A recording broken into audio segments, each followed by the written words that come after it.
그러면 오늘 이 사랑이라는 제목으로 함께 나눌 말씀 함께 보도록 하겠습니다.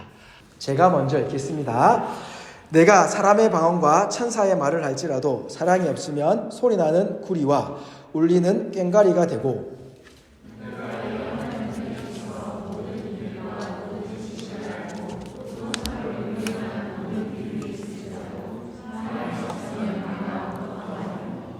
내가 내게 있는 모든 것으로 구제하고 또 내 몸을 불사르게 내줄지라도 사랑이 없으면 내게 아무 유익이 없느니라.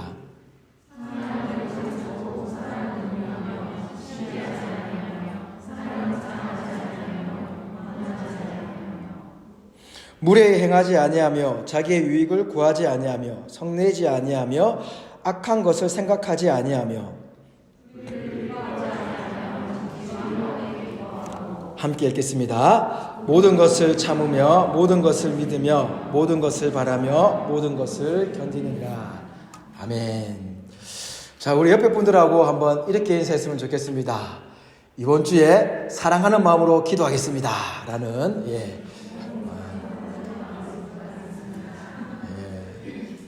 사랑하는 마음으로 기도한다는 것은 내 모든 것을 걸고 기도한다는 거죠. 모든 마음을 들여서 기도해 줄 줄 믿습니다. 저희 가족이 재밌게 보았던 프로그램이 하나 있었습니다. Sing Again이라고 하는 프로그램이었는데 다양한 가수들이죠. 무명 가수, 또는 OST를 부른 가수, 그리고 또 예전에 과거에 유명했던 가수, 이런 가수들이 모여서 오디션을 했던 프로그램인데, 저는 이 오디션 프로그램을 좋아했던 이유 중 하나는 그 심사위원들의 심사평이 너무 재밌었어요. 그 심사위원들이 이 한 사람을 놓고 각각 다른 의견을 내잖아요. 각각의 전문가, 그러니까 한 파트의 전문가가 모여서, 음악이라는 전문가가 모여서 다양하게 보는 그 관점이 너무나 재밌었습니다. 그래서 가수가 노래 부르는 그 노래 실력도 중요하지만 저는 사실 노래보다도 그 심사평에 관심이 굉장히 많은 사람이었습니다. 그런데 이 심사평을 듣다 보면은 심사위원들조차도 어찌할 바를 모르는 한 명의 사람이 나올 때가 있습니다. 그때 Sing Again 시즌 1에서 이승윤이라는 그 가수가 나왔을 때에 카오스, 혼돈이라고 그러죠. 이 혼돈에 빠뜨리게 했던 이 이승윤 씨가 심사위원들의 심사평을 들을 때마다 저는 짜릿하게 만들었습니다. 그래서 심사위원들의 심사평을 기다리는 저에게 유일하게 이 가수가 나오면 어떨까라는 기대감을 줬던 가수이기도 합니다. 그런데 그 가수가 너무 궁금해서 시즌이 끝나고 난 뒤에 이 가수의 음악을 한번 찾아 듣다가 어떤 가수인 줄 알려면 음악을 들어봐야 되니까 그 사람이 쓴 노래 중에 이런 가사가 나오는 노래가 있었습니다. 수천 년 동안 철학자들이 정의하지 못한 사랑이라는 말. 이 첫 줄을 듣는 순간 제가 허겠습니다. 야, 이런 얘기를 썼단 말이야? 그러면서 또 나온 2절의 가사의 첫 번째가 수천 년 동안 철학자들이 동의하지 못한 행복이라는 말. 1절의 스타트는 수천 년 동안 철학자들이 정의하지 못했던 사랑이라는 말이고 2절의 시작은 수천 년 동안 철학자들이 동의하지 못한 행복이라는 말이었습니다. 어떻게 보면 우리가 인생을 살아가면서 가장 중요한 두 단어가 아닐까라는 생각을 해보게 됩니다. 근데 이 가수였던 이승윤 씨도 가사를 쓰면서 고민했던 이 가사가 단순히 그냥 노래가 인기 얻기 위한 가사가 아니라 자기 인생의 철학이 담긴 가사라는 느낌을 저는 받았습니다. 그 가수가 왜 이 가사를 썼는지 알 수는 없지만 제가 받는 느낌은 그거였습니다. 이 사람이 인생에 대해서 깊은 고뇌가 있었구나. 깊은 고뇌가 있었기 때문에 나온 가사가 아닐까. 그리고 한두 권의 책을 읽어서 과연 이 가사가 나왔을까? 한두 번 단순한 생각 속에서 이 가사가 나왔을까? 어린 시절부터 자기 인생에 대한, 자기 인생의 목적에 대한 꾸준한 노력 속에서, 그 고민 속에서 내 인생에 있어서 사랑이란 뭘까? 내 인생에 있어서 진짜 행복이라는 뭘까라는 그 답을 찾기 위해서 노력했던 그 시간들의 함축적인 의미가 이 가사에 쓰여지지 않았을까라는 생각을 해보았습니다. 그러면서 제 생각 속에 이승윤이라는 이 사람 대단한 사람이구나. 가사를 어떻게 이렇게 적을 수가 있지? 라는 생각을 했습니다. 사랑이라는 말이 아직도 정의내리지 못합니다. 행복이라는 말이 아직도 정의내리지 못합니다. 왜냐하면 사랑이라는 단어도 행복이라는 단어도 각자가 가지고 있는 환경 속에서 그리고 각자가 살아가고 있는 그 삶 속에서 다르게 다가오기 때문입니다. 사랑이라는 게 단순히 상대방을 좋아하는 마음이라고만 정의를 내린다고 한다면 아마 3살, 4살짜리 정도의 수준이겠죠. 그런데 20대가 되어서 30대가 되어서 40대가 되어서 20대와 똑같은 사랑의 정의를 가지고 있다고 한다면 정의는 가질 수가 있지만 그 의미, 그 깊이가 똑같다고 한다면 감히 말씀드릴 수 있는데 성장이 없는 삶이죠. 깊이가 없는 삶이죠. 어떻게 20대가 가지고 있던 사랑의 정의, 그 깊이가 30대가 되어서 똑같을 수 있겠습니까? 40대가 되어서 똑같을 수가 있겠습니까? 50대가 되어서 똑같을 수가 있겠습니까? 60대가 되어서 똑같을 수가 있겠습니까? 다르죠. 행복이라는 의미도 마찬가지입니다. 20대가 가졌던 그 행복이라는 의미의 깊이가 30대가 되어서 40대가 되어서 50대가 되어서 점점 나이가 들어갈수록 그 의미가 그 깊이가 똑같다고 한다면 그 사람의 성장은 정체되어 있죠. 그 어떤 사람도 이 똑같은 한 단어를 가지고 그 깊이가 다 달라지기 때문에 수천 년이 지난 지금도 이 정의를 내릴 수가 없는 것 아닌가라는 생각을 해보게 됩니다. 제가 어머니와 자주 다투었던 사람입니다. 아버지와는 자주 다투지 못했습니다. 그러나 어머니와는 참 많이 다퉜습니다. 어머니와 다툴 때마다 아버지가 항상 저에게 이야기를 하십니다. 너는 엄마의 마음을 조금이라도 안다면 그렇게 하지 못할 거다라는 이야기입니다. 그래서 저에게 엄마에게 먼저 사과해라라는 얘기였습니다. 그때 20대에는 저는 이 말을 이해하지 못했습니다. 왜냐하면 20대부터 아버지가 그 말씀 하셨거든요. 10대 때는 그런 말씀 하지 않았습니다. 그냥 혼냈습니다. 그런데 20대부터 아버지가 저에게 조금이라도 그 마음을 안다면 이라는 말을 붙였습니다. 30대가 되었습니다. 제가 결혼한 이후죠. 그때 아버지가 제가 어머니와 가끔 싸웠습니다. 그때는. 그럴 때는 아버지가 이렇게 얘기합니다. 엄마가 너를 얼마나 깊이 생각하는 줄 아니라는 말이 한마디 붙었습니다. 엄마가 너를 얼마나 생각하는 줄 아니? 엄마가 너를 생각해서 그렇게 나온 행동이야. 그렇게 나온 말이야 라는 말을 붙였습니다. 40대가 되었습니다. 아버지가 이런 말씀을 합니다. 너도 자식 키워봐라. 네 아이가 커봐라. 조금 더 크면 이해할 거야 라는 말씀하셨습니다. 이제 제가 더 이상 아버지의 이런 조언을 들을 수는 없습니다. 그런데 이 얘기가 조금씩 이해가 되기 시작했습니다. 이 얘기가 이해가 됐다라고 느꼈기 때문에 아버지는 20대 했던 말을 30대에 또 다른 한 단어를 붙이셨던 것 같고 그 모습을 조금 더 제가 이해하고 40대가 되다 보니까 또 그 말씀을 붙였던 것 같습니다. 아마 제가 20대 모습 그대로였다고 한다면 아버지는 30대에 저에게 그런 잔소리를 하지 않았을 거라 생각합니다. 40대가 되었을 때에 그 얘기를 하지 않았을 거라고 저는 생각을 합니다. 여러분도 마찬가지지 않습니까? 상대방에게 무언가 이야기할 때에 이 사람이 그 모습 그대로로 간다고 한다면 언젠가는 포기하고 더 이상 그 얘기를 하지 않을 것입니다. 그런데 같은 잔소리라도 똑같은 얘기라도 상대방에게 계속하게 되는 이유가 어디 있습니까? 그 사람이 조금이라도 변하려고 하는 모습이 보이기 때문이 아닐까요? 오늘 말씀의 제목을 사랑이라고 했습니다. 그리고 고린도서 13장의 말씀은 우리가 너무나 잘 아는 말씀입니다. 교회를 다니지 않는 사람들도 들어본 이야기일 수 있습니다. 아니 많이 들어봤을 겁니다. 그런데 이 이야기가 왜 나왔느냐? 왜 나왔느냐고 하면은 사도 바울이 고린도 교회를 향해서 야 너희 사랑해야 돼 라고 하는 사랑을 이렇게 해야 돼 라고 하는 단순한 의미 속에서 나온 게 아닙니다. 그 고린도 교회가 어떻게 성장해오고 있는지 어떻게 변화해오고 있는지를 알기 때문에 그 마음을 담아서 이 말씀을 썼다라는 것이죠. 고린도 교회가 세워진 그 모습 그대로였다고 한다면 아마 사도 바울은 이 말을 하지 않았을지도 모르겠습니다. 그런데 고린도 교회의 교인들도 그 교회 나름대로의 성장이 있었고 변화되는 모습이 있었기 때문에 사도 바울이 이 말씀을 기록했습니다. 그럼 어떤 모습이 있었느냐? 사실 이 13장은요.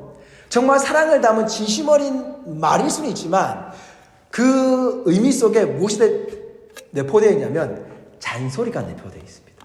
저는 잔소리라고 봅니다. 왜냐하니까 12장까지는 이 고린도 교인들의 잘난 모습을 잘 지적해 줍니다. 그래, 너희 은사 많아. 너희 돈 많아. 다 알아. 그래서 좋은 일 많이 했던 것도 알아. 그런데 너희가 그렇게 행동하는 것이 이래서는 안 돼 라고 하는 말입니다. 그래서 지금 사도 바울은 고린도 교회에 잔소리를 합니다. 어떤 잔소리? 사랑의 잔소리를 하는 겁니다. 그런데 이 사랑의 잔소리는 내가 너희를 말 안 들으면 포기할 거야 라고 하는 잔소리가 아니라 내가 너희를 포기하지 못하는 그 이유에 대해서 정확하게 이야기해 주고 있는 겁니다. 내가 왜 너희를 포기하지 못하고 이런 잔소리를 하는 줄 알아? 바로 이것 때문이야 라는 겁니다. 12장에서는 어떻게 되냐면 그 너희가 가진 그 은사들이 결국은 너희가 가진 개인의 은사지만 그 개인의 은사가 아니라 예수 그리스도께 묶여진 은사야라고 이야기를 합니다. 그래서 그리스도의 머리 되심에 너희는 각 지체다라고 하는 말이 12장에서 나옵니다. 그리고 그리스도 안에서 우리 모든 것이 있다라고 이야기를 합니다. 그래서 우리가 가지고 있는 그 직분들, 우리가 가지고 있는 그 은사들이 예수 그리스도의 하나야라고 합니다. 그런데 고린도 교회 교인들은 자기가 가지고 있던 그 능력, 그 은사들이 자기의 것인 줄 알고 있었기 때문이죠. 그런데 바울은 아니라고 이야기합니다. 너희가 가지고 있는 것, 그거 너희 게 아니야. 너희가 가지고 있는 그것은 개인의 능력으로만 사용되라고 있는 것 아니야라는 뜻입니다. 즉 이것은 예수 그리스도 안에서 가지고 있어야 된다라는 것이죠. 즉 커다란 것이 있는데 그 커다란 것 안에 작은 게 포함되어 있다고 하는 말입니다. 제가 설교 준비할 때 썼던 말이지만 오늘 차에서 아들하고 오면서 했던 얘기이기 때문에 제가 즉흥적으로 좀 붙이겠습니다. 차에서 아들에게 오다가 오늘 둘이 왔거든요. 오늘 둘째가 아파서 막내를 꼬셨지만 막내가 저를 따라오지 않고 아내와 있겠다고 해서 엄마와 있다고 해서 남겨두었습니다. 둘째가 아파서 아내가 지금 돌보고 있는데 첫째랑 오랜만에 차 둘이 탔어요. 그래서 아들이 이런 말 하더라고요. 오랜만에 아빠랑 같이 가는 게 좋다. 그래서 제가 설교를 스포했습니다. 하나 얘기인데 뭐냐면 얘기를 하다가 우연찮게 이제 공부 얘기가 나왔어요. 그래서 제가 얘기했습니다. 너 지식 갖춘 거 좋다. 그런데 아빠가 한 번씩 너에게 성경을 읽으라는 이유가 있는데 거기에 대해서 얘기를 해줄게라고 했습니다. 왜냐면 우리 아이들은 성경을 잘 안 읽어요. 책을 좋아합니다. 첫째가. 그래서 책을 잘 읽어요. 그런데 성경은 잘 안 읽어요. 그래서 제가 얘기해 줬습니다. 봐봐. 우주라는 큰 공간 안에 지구가 있어. 우주라는 공간이 없으면 지구는 없어. 아무것도 아니지. 맞다 그래요. 그러면 지구라는 공간 안에 세상이 있어. 그리고 이 세상이라는 안에 캐나다가 있어. 한국이 있어. 나라들이 있다는 거죠. 나라가 있기 위해서 지구가 세상이 있는 거고 세상이 있기 위해서 지구가 있는 거고 지구가 있기 위해서 우주가 있다고 얘기했습니다. 그러면서 이 캐나다라고 하는 이 세상 속에 또 랭이라는 도시가 있어. 그 도시 안에 우리 가정이 있어. 가정 안에 아빠와 너가 있어. 개인이 있는 거예요. 그러면 이 작은 것이 있기 위해서 큰 것이 있어 없어라고 얘기했습니다. 그 다음 큰 것이 있기 위해서 더 큰 것이 있어 없어라고 얘기했습니다. 너가 가지고 있는 지식은 너의 가계적인 지식이야. 너가 책을 가지고 많이 읽는다고 해서 그 가지고 있는 지식은 너 안에서 일어나는 일일 뿐이야. 너 마음대로 판단하고 너 마음대로 정의 내려서 너의 삶을 살아가는 거야. 그런데 아빠가 성경을 읽으라는 이유가 있어. 성경은 하나님의 이야기야. 하나님은 전지전능하신 분이야. 하나님은 지식의 끝판왕이라고 했습니다. 그래서 이 커다란 지식 안에 너의 지식이 들어가 있지 않으면 아무 소용이 없다고 생각했습니다. 너가 훌륭한 사람이 되고 멋진 사람이 되고 싶다고 한다면 너가 가지고 있는 지식으로 될 수가 없어. 너보다 더 훌륭한 지식을 갖추고 있어야 돼. 거기서 배워서 너 걸 만들어야 되는데 그 만드는 것조차도 너 힘으로 만들면 안 돼. 더 큰 것을 통해서 깨달아 가야 되는 거야 라고 얘기했습니다. 그래서 너는 메시지 성경을 좀 읽었으면 좋겠어 라고 했습니다. 저는 책을 강제로 읽긴 하지 않거든요. 재밌으면 보는 거니까. 책은 재미없으면 눈에 안 들어오잖아요. 머릿속에 안 들어오잖아요. 그래서 좀 자유를 준 편입니다. 그래서 얘기했습니다. 그랬더니 웬일로 이 아이가 그렇지 맞네 라고 하며 읽어보겠다라고 하는 의사표시를 했습니다. 기뻤습니다. 왜인 줄 아십니까? 성경을 읽겠다라고 해서 기뻤던 게 아니라 이 아이가 하나님의 존재에 대해서 조금 더 크게 느낄 수 있기 때문입니다. 제가 얘기했습니다. 아빠가 그래서 너희를 위해서 맨날 기도하지 않냐? 너희의 지식이 성령의 지혜를 통해서 쓰여지길 원한다라고. 왠 줄 아니? 더 크기 때문이야. 큰 것이 없으면 작은 것이 없어. 작은 것을 큰 것을 의지하지 않으면 결코 작은 것이 큰 것을 의지하지 못하라고요. 여러분 마찬가지입니다. 사도 바울이 오늘 말하고 있는 이 사랑이 바로 그겁니다. 화면 한번 넘겨주실래요? 그래서 성경은 이렇게 얘기합니다. 호세아 선지자가 뭐라고 얘기하냐면 같이 한번 읽어보겠습니다. 시작. 네, 우리가 여호와를 알자. 힘써 여호와를 알자. 잠깐만 비춰주세요. 왜 제가 이 말씀을 붙였냐면, 자, 오늘 제가 드디어 왜 3주간 이 설교를 했는지 말씀드리겠습니다. 첫째 말씀드렸죠. 처음에 제가 일관성이라고 했습니다. 하나님이 우리를 통해서 일관성 있는 모습을 보여주신다. 그때에 엘리야를 통해서 누구에게 말씀하셨냐면 이스라엘 전체에게 얘기했습니다. 그리고 두 번째 시간에는 변화라는 말씀을 전해드렸습니다. 그때에는 요한복음 3장 16절 17절의 말씀을 통하여서 니고데모가 예수님께 찬 질문에 대한 답변이었습니다. 즉 개인에 대한 얘기였습니다. 개인이 가지고 있는 영생에 대한 질문에 대한 답변이었죠. 첫 시간은 엘리야를 통해서 전체에게 이야기를 합니다. 두 번째 변화의 시간에는 개인에게 이야기를 합니다. 그리고 오늘 세 번째 시간에는 교회를 향해서 이야기를 합니다. 그런데 이 주제가 다 달라요.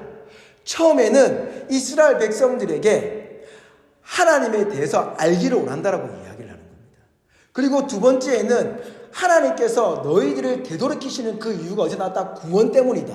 너희를 구원하시기로 약속하셨기 때문에 하나님의 모든 자녀에게, 특별히 제가 열왕기상을 선택했던 이유는, 북이스라엘 왕을 선택했던 이유는 남유다는 선민의식이 있는 나라죠. 하나님에게 선택받았던 다윗의 자손이라고 얘기를 합니다. 그러나 하나님의 자손에서 이제 벗어났다라고 우리가 알고 있는 북이스라엘. 그런데 그들에게도 하나님이 함께 하신다는 겁니다. 하나님의 자녀에게는 이스라엘 남유다만 있는 게 아니라 하나님이 선택한 모든 사람에게 있는 것이죠. 그 구분은 사람이 결정짓는 게 아니라 하나님이 결정짓는다는 이유 때문이었습니다. 그래서 하나님은 자신의 자녀에게 분명히 말하십니다. 내가 너를 구원하기로 마음먹었다면 그 마음은 결코 돌이킬 수 없다. 왜? 그에 대한 질문을 니고데모가 가지고 있었습니다. 왜 우리는 영생에 대해서 깊이 생각해야 되며 내세에 대한 고민을 가지고 있을까? 여기에 대해서 예수님이 우리 개인에 대한 질문에 대해 답변을 해주십니다. 즉 전체에게 얘기를 해주시지만 하나님은 전체를 놓고 각 개인에게도 무한한 끊임없는 관심을 가지고 있다는 걸 얘기하십니다. 그러면서 뭐라고 얘기해 주시냐면 우리 개인에게 하나님이 구원을 하기 위함은 이 세상을 사랑한 같이 너희를 사랑하기 때문이라고 합니다. 즉 하나님의 자녀를 사랑하면은 공평하게 차별이 없다라고 얘기합니다. 여러분 간증을 들으시거나 어떤 사람이 하나님이 나를 더 특별히 사랑하는 것 같아 무시하십시오. 절대로 아닙니다. 하나님이 누구를 더 사랑한다? 그럴 수 있습니까? 아닙니다. 똑같이 사랑합니다. 똑같이 사랑하십니다. 예수 그리스도의 십자가의 이 죽음에 대한 구원의 놀라운 섭리는, 이 복음은 저에게 더 특별한 게 아닙니다. 당신에게 더 특별한 게 아닙니다. 우리 모두에게 특별한 것입니다. 그것을 이야기해 주십니다. 그래서 심판에 대해서 걱정하지 말라고 합니다. 너희는 이미 하나님의 선택에 의해 심판에 대해서 걱정할 필요가 없다라고 개인에 대한 질문에 답변을 주십니다. 그리고 오늘 교회에 나옵니다. 교회에는 많은 사람들이 모여 있습니다. 여러분 이 세상에서 가장 완벽하고 아름다운 교회는 어디일까요? 아무런 문제가 없는 교회일까요? 저는 그렇게 생각하지 않습니다. 아무런 문제가 없는 교회는 교회가 아닙니다. 왜? 예수님이 처음으로 사역하시면서 찾아간 사람이 누군지 아십니까? 수가성이 여인입니다. 세상에서 가장 많은 문제를 가지고 있던, 고민을 가지고 있던 사람이었습니다. 교회를 세우실 때에 베드로에게 가셔서 너는 반석 개바라고 이름을 바꿔주십니다. 자, 여러분, 그러면 예수님께서 베드로를 선택하셨을 때에는 하자가 없는 사람이었습니까? 오늘 고린도서 13장을 써서 제가 잔소리라고 했는데 바울이 감히 교회에 잔소리를 할 수 있는 사람입니까? 바울이라는 사람은 어떤 사람이었습니까? 하나님을 향한 열심으로 예수 그리스도를 믿는 사람들을 찾아 죽였던 사람입니다. 그런 사람이 감히 사랑을 논하며 잔소리할 수 있는 사람입니까? 아니죠. 그럼 교회는 뭡니까? 교회라는 곳은 완성된 사람이 모이는 곳이 아닙니다. 교회라는 곳은 어느 누구도 올 수 있는 곳입니다.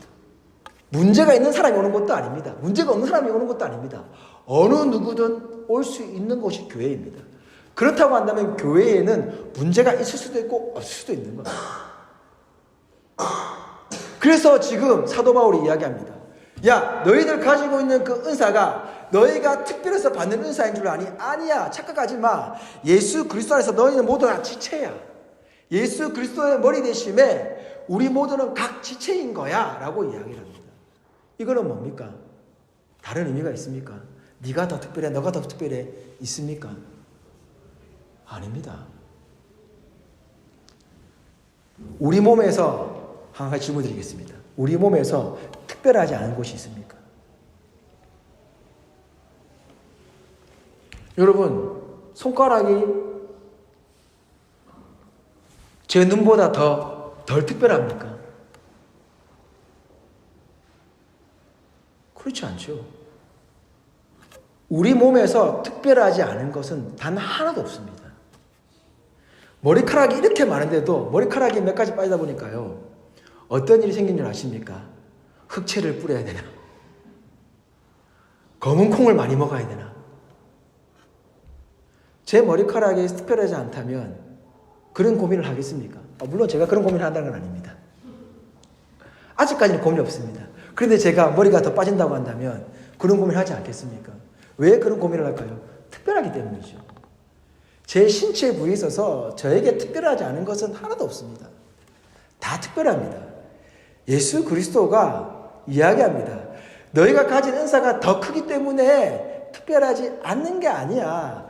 은사가 있든 없든 상관없이 너희가 나로 인해 교회에 나왔다고 한다면, 나로 인해 예수 그리스도를 영접했다고 한다면 다 특별한 거야.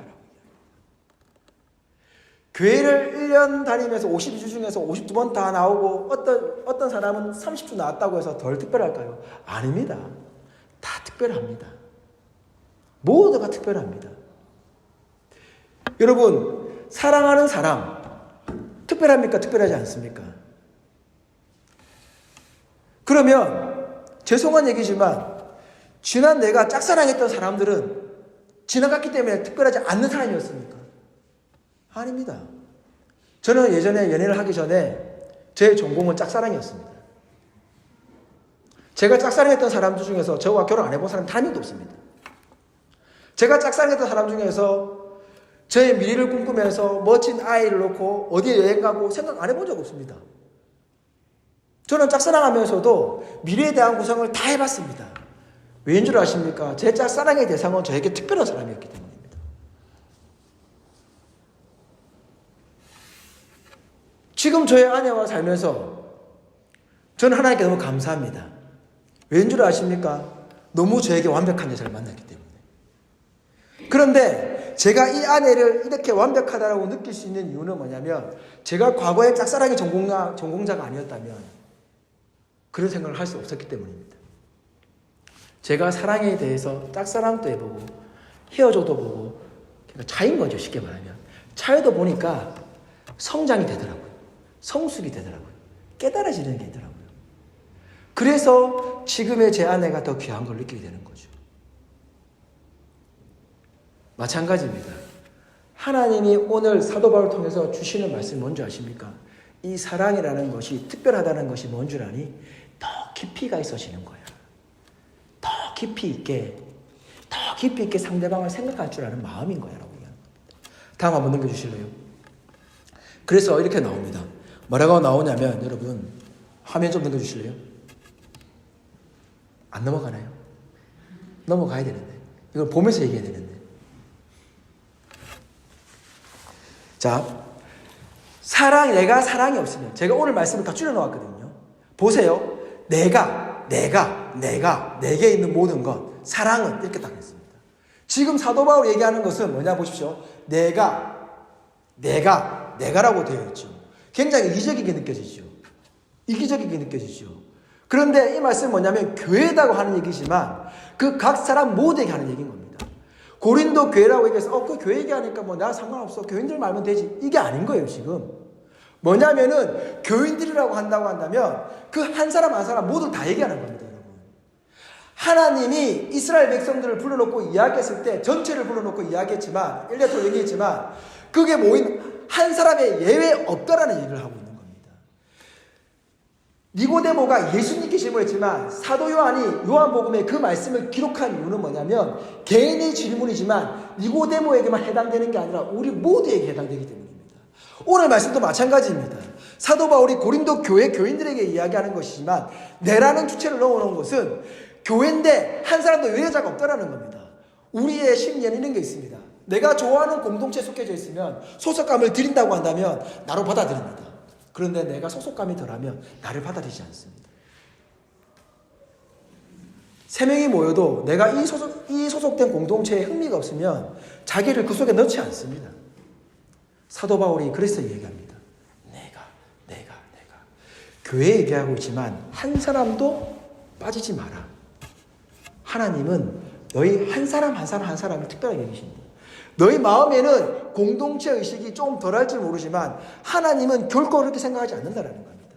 그래서 이야기합니다. 내가 사랑이 없으면 내가 내게 모든 것을 갖고 있어도 내가 원하는 모든 것을 갖고 있다고 할지라도 뭐라고요? 사랑이 없으면 의미가 없다라고 얘기하는 겁니다. 사랑은 모든 것을 참으며 모든 것을 믿으며 모든 것을 바라며 모든 것을 어떻게 한다고요? 견딘다고요. 사랑은 즉 인생인 겁니다. 여러분, 인생이 쉽습니까? 어렵습니까? 인생은 어렵습니다. 인생은 이지하지 않습니다. 인생이 쉽다라고 한다고 하면 철이 없거나 아니면 정말 허탈한 마음이 들거나 아니면 순간적으로 뭔가 자기가 원하는 것들을 얻었을 때 마치 로또를 받았을 때 그런 기분일 수 있습니다. 근데 여러분, 인생은요 어렵습니다. 20대가 어렵습니다.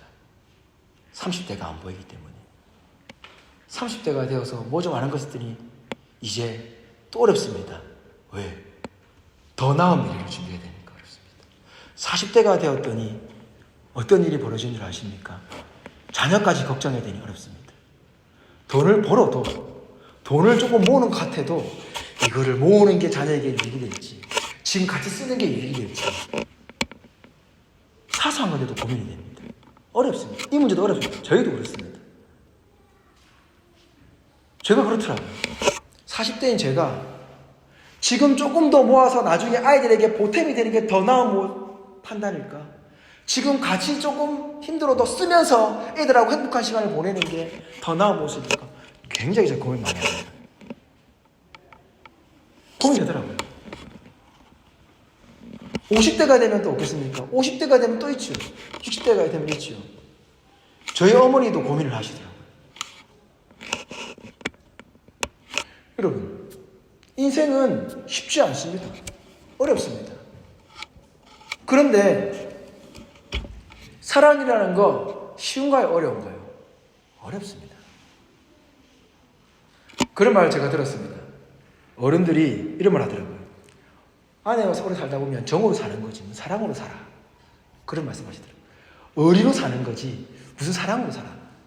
근데 저는 그 의리와 정이 사랑이라고 생각합니다. 사랑이라는 것은 단순히 내가 이성적인 에로스적인 감정을 느끼는 것이 사랑이 아니죠. 초월하는 거죠. 초월하는 거죠. 에로스를 초월하는 게 사랑인 겁니다. 20대에 불타는 사랑에서 30대에 그 불타는 사랑이 꾸준하지 않으니까 뭐 정이지 뭐 의리지 하는데 저는 그것이 성숙해진다는 겁니다. 상대방을 더 깊이. 그래서 저는 어른들이 어릴 때는 저놈에서 왜 살지 생각했는데 지금은 그 말이 참 느껴졌습니다. 아이고 저 인간이 내 없으면 안 되지. 저 양반이 내 없으면 어떻게 살아. 노부부가 손을 잡고 걸어가는 모습 보면 그렇게 아름다울 수가 없습니다. 뭡니까? 어른들이 그런 얘기 하더라고요. 익어간다라고. 사랑이 익어간다는 얘기 하시더라고요. 그건 거죠. 지금 사도 바울이 우리들에게 이야기하고 있는 것은 바로 그겁니다. 모든 것을 참고, 모든 것을 믿고, 모든 것을 바라고, 모든 것을 견딘다라는 것은요, 뭡니까? 그냥 참고 있으라고 아닙니다, 여러분. 참고 있으라고 아닙니다. 너희가 하나님을 더 깊이 알면 알수록, 너희가 오늘 호세아가 얘기했던 것처럼 여호와를 더 힘써 알면 알수록 이게 어떤 의미인지 깨달아가는 거야. 너희가 가진 은사로 너희 인생을 깨달아가는 게 아니라, 너희가 가진 그 능력으로 사랑을 깨달아가는 게 아니라, 너희가 그리스도 안에서 한 몸이라는 사실을 깨달아갈 때 이거를 알 수 있는 거야.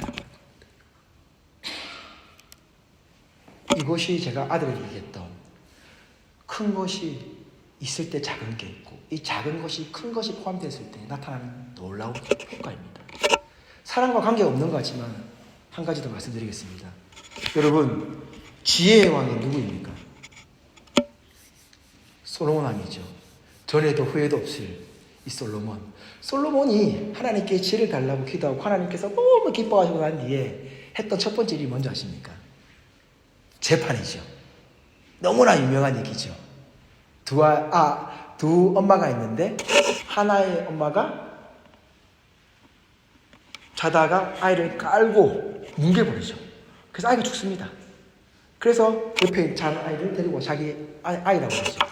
그때 나온 재판의 결과가 뭐였습니까? 솔로몬 왕이 반 잘라, 각각 나눠줘 라고 했습니다. 이 사건에서 뭐가 나오죠? 진짜 엄마에 대한 이야기가 나오죠. 자, 그러면 이것은 그냥 엄마에 대한 사랑으로만 그쳐야 될까요? 또는 솔로몬에 대한 지혜로만 그쳐야 될까요? 아닙니다. 이 얘기의 결론이 뭐라고 나오는지 아십니까? 제가 이불로 PPT를 하죠. 제가 읽어드릴게요. 잘 들어보십시오.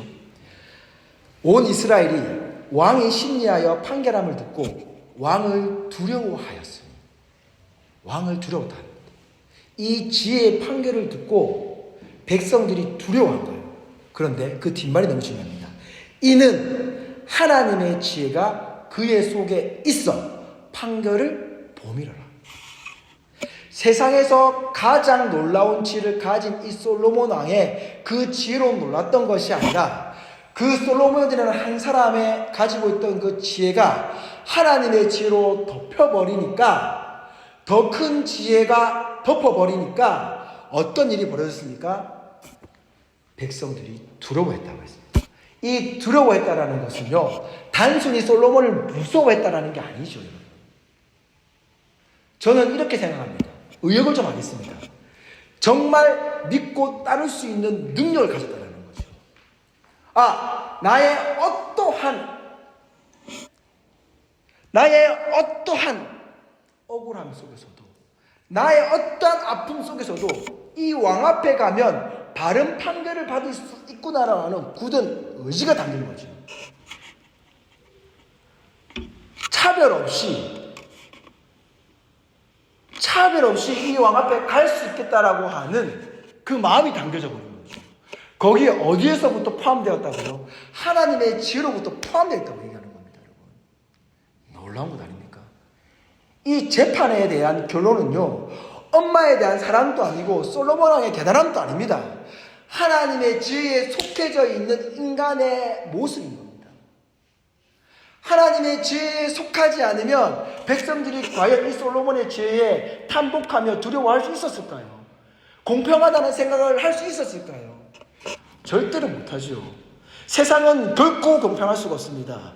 학연지연을 떠날 수 없습니다, 여러분. 그런데 그것을 떠나 초월하여 공평하게 우리를 사랑하고 인도하시는 분이 누구다고요? 하나님이다라고 이야기하고 있는 겁니다.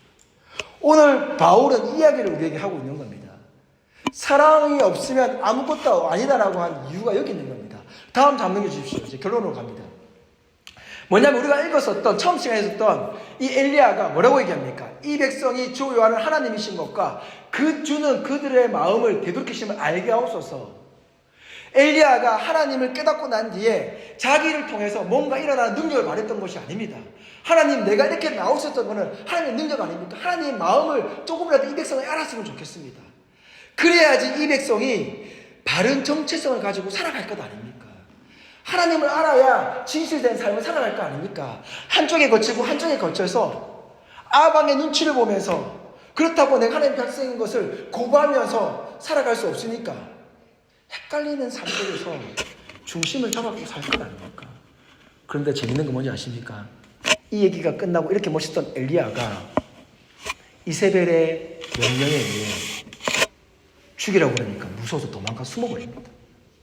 이게 인간입니다, 여러분. 엘리야의 능력을 말하는 게 아니에요, 여러분.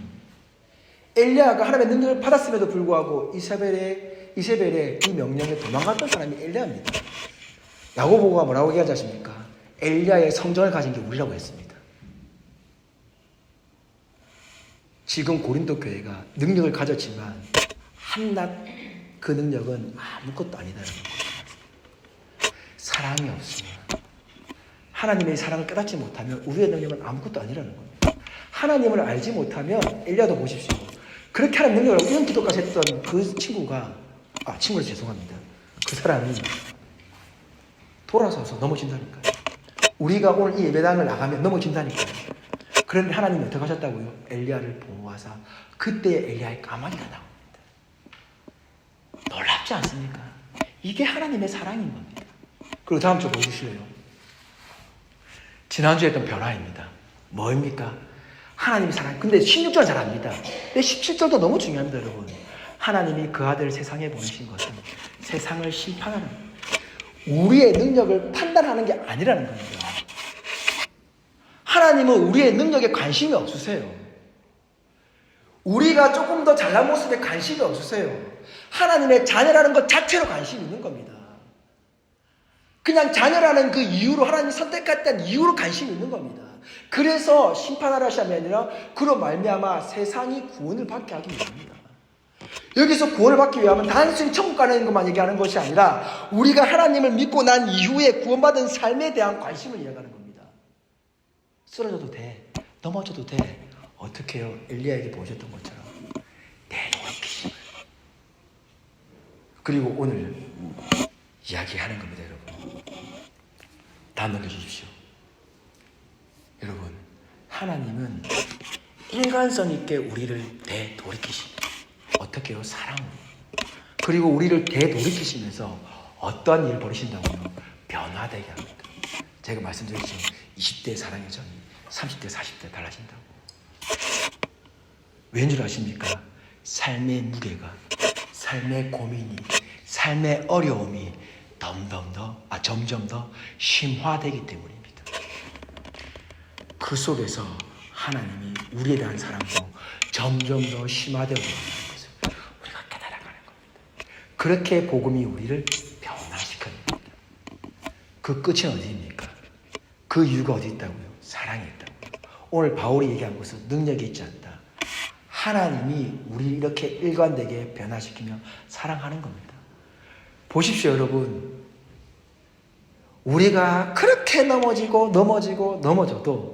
우리에게 되돌이키신 이유가 어디 있다고요? 사랑이라고 이야기합니다. 그래서 사도 요한에서 4장에서 이렇게 얘기합니다. 우리가 하나님을 사랑한 것이 아니라 하나님이 우리를 사랑하셨기 때문에 우리가 서로 사랑할 수 있다라고요. 하나님은 사랑이시라.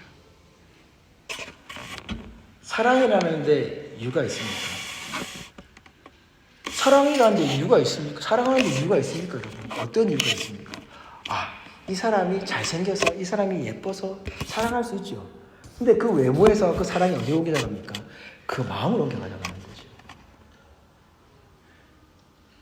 저희 아내가 화장을 하고 예쁘게 온 모습에 제가 반했다고 한다면 화장을 지우면 제가 싫어집니까? 연애 때 화장한 모습만 보다가 결혼해서 화장을 지운 모습을 보면 그것이 싫어지는 겁니까? 아니죠. 왜입니까? 그 겉모습 이면에 보이는 그 아름다운 미, 그 속에 있는 아름다운 미를 보기 때문이죠. 깨닫기 때문이죠. 자녀들은 어떻습니까? 내 자녀를 이유가 있어서 사랑하십니까? 헌신하십니까? 지난주에 말씀드렸던 것처럼 수영을 하면 제가 100% 장담했던 게 정상적인 부모라면 자녀를 위해 죽는 거였죠. 그러나 연인 그냥 부부는 모르겠다고 했었죠. 자녀를 사랑하는데 여러분 이유가 있어서 사랑하십니까? 공부 1등하면 사랑이 이만큼 올라가고 꼴등하면 이만큼 떨어집니까? 그렇습니까? 아니죠. 아닌 거예요. 사랑은 사랑인 겁니다. 여러분, 내 자녀가 제가 상상치도 못한 범죄를 저지르고 왔다고 한다면 그 아이를 미워하고 다시는 안 볼 겁니까? 아니면 그래도 내 자식이니까 끌어안고 변화를 위해 눈물을 흘리며 기도하시겠습니까? 사도 바울이 오늘 이 얘기를 하는 겁니다. 교회 안에서 문제가 있을 수 있어. 너보다 못한 사람 있을 수가 있어. 그런데 하나님의 사랑은 이거야. 이게 예수 그리스도가 우리에게 보여주신 사랑이고, 그래서 예수 그리스도가 우리의 머리 대신이 되어야지만 너의 능력이 제대로 발휘될 수 있는 거야. 우리의 은사는요, 잘난 사람들 속에서 나타나는 게 아니라 예수 그리스도의 사랑 안에서 나타나는 겁니다. 우리의 능력은요, 못난 사람들 속에서 빛을 발하는 게 아니라 예수 그리스도의 사랑 안에서 빛을 발하는 겁니다. 나보다 못났거나 잘난 사람 앞에서 우리의 참된 의미가 나타나는 것이 아니라 예수 그리스도의 그 십자가의 보혈이 나의 머리가 되었을 때에 능력이 나타나는 겁니다. 깨달아가는 겁니다. 이 말씀 잊지 마시고요. 하나님의 변함없는 이 일관성 있는 모습이 나를 변화시킨다는 것. 이 변화가 우리 교회에서, 우리 가정에서, 내가 소속된 공동체에서 일어난다는 거 잊지 않았으면 좋겠습니다. 그 원동력이 어디 있다고요? 하나님의 사랑하심. 그래서 예수 그리스도를 이 땅에 보내셨다는 거. 그래서 그 예수 그리스도의 사랑으로 우리의 능력이 나타난다는 것을 잊지 마시고, 사랑하는 여러분, 가정에 가서 사랑하십시오. 내 자녀를 사랑하십시오. 내 아내를 사랑하십시오. 내 남편을 사랑하십시오. 내 여자친구, 내 남자친구, 지금 솔로라고 한다면 앞으로 미래에 만날 그 사람을 사랑하십시오. 어떻게 해요? 예수 그리스도의 머리 되신 분을 사랑할 때에 우리는 고난과 역경을 이겨낼 수 있습니다. 승리함으로 이겨낼 수 있습니다. 더 큰 것 속에 우리가 속해져 있을 때에 내 속에 큰 것을 가두면요, 넘쳐서 결코 품을 수가 없습니다. 나는 깨어져 버립니다.